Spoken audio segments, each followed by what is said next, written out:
नमस्कार, कैसे हैं आप सब। 8 मार्च करीब है तो सोचा स्त्री के लिए लिखी गई एक सुंदर रचना आपके समक्ष रखूं।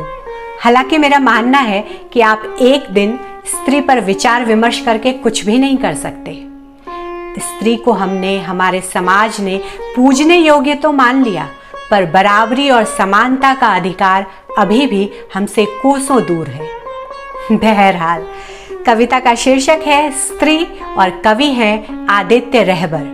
रहबर स्टूडेंट हैं, ब्लॉग्स और सोशल मीडिया पर काफ़ी एक्टिव रहते हैं अपनी लेखनी से। अभी हाल ही में उनकी एक कविता को गीत में पिरोया गया है, जिसे आप YouTube पर देख सकते हैं। लोग काफ़ी पसंद कर रहे हैं। तो चलिए पढ़ती हूँ कविता।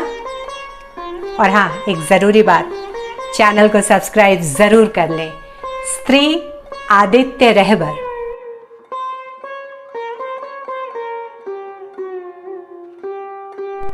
स्त्री के अंदर अगर झांक सको तो देखना, वहां असंख्य कविताएं आज भी दम तोड़ रही हैं। चूल्हे की भट्टी, परिवार की जिम्मेदारी, बच्चों के प्रति खुद का समर्पण, इन सबों की जगह हो सकती थी कविता। परिवार की जिम्मेदारी, बच्चों के प्रति खुद का समर्पण, इन सबों की जगह हो सकती थी कविता। चूल्हे की भट्टी ने कितनी ही कविताएं जलाकर राख कर दी। परिवार और बच्चों के प्रति खुद का समर्पण उस जमा पूंजी की तरह है जहां ब्याज के दरों के बदले कविताओं की अस्थियां प्रवाहित होती हैं। जहां एक तरफ कवि कविता लिखने की जद्दोजहद में लगा है, वहीं स्त्री ने कविताओं का त्याग कर कविता लिखने से बेहतर उसे जीना चुना। ऐसा हम सोच सकते हैं, कह नहीं सकते, क्योंकि उसे समझना कठिन है।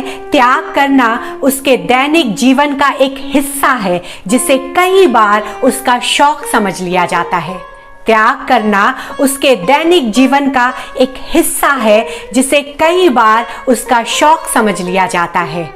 कई बार कविताएं घर की दहलीज पार करना भी चाहती हैं, किंतु रूढ़िवादी समाज, हमारी संस्कृति लठ लिए दरवाजे पर खड़ी होती हैं।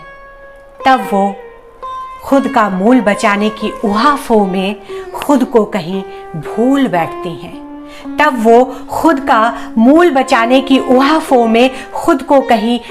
बैठती हैं। या यूं कहें अस्तित्व विहीन हो जाती हैं। और हम अपनी आंखों के सामने उनकी मृत्यु पर हास्य विनोद कर अपनी ताकत की नुमाइश करते हैं, यह भूलकर कि उनके हत्यारे हम स्वयं हैं। जो कविताएं स्त्री विमर्श पर लिखी जाती हैं, दरअसल वो कविताएं नहीं, दुख, वेदना और अवसाद की भट्टी से तपकर निकला हुआ वह इस्पात है, जिसे हम सब अपने अपने तरीके से औजार बनाने में इस्तेमाल करते